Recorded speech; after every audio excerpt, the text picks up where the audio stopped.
Semakin menjamurnya aksi balap liar di kalangan remaja di Kota Lubuk Linggau mendapat perhatian khusus dari Kasat Lantas Polres Lubuk Linggau.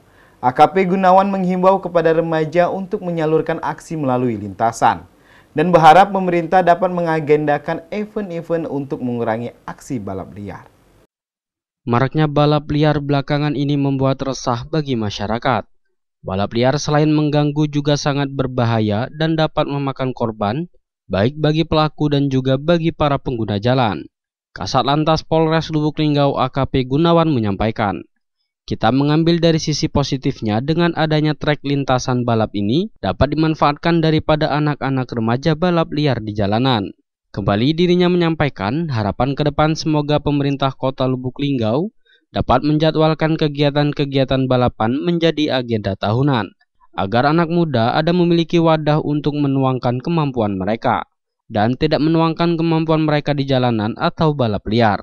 Mereka balap liar di jalanan, lebih baik ini ada arenanya. Di sinilah akan menunjukkan kemampuan mereka melalui kompetisi atau balapan off-road ini. Kalau untuk harapan kita ke depan gimana lah dengan balap ini, Pak? Harapan kami dari Satlantas Polres Lubuk Linggau, semoga pemerintah Kota Lubuk Linggau dijadwalkan kegiatan ini menjadi agenda tahunan, apakah setahun 2 kali atau 1 kali gitu. Itu harapan kita, Pak, ya? Harapan kita. Dengan ini anak-anak muda juga, anak-anak muda, jadi mereka ada wadah untuk menuangkan kemampuan mereka.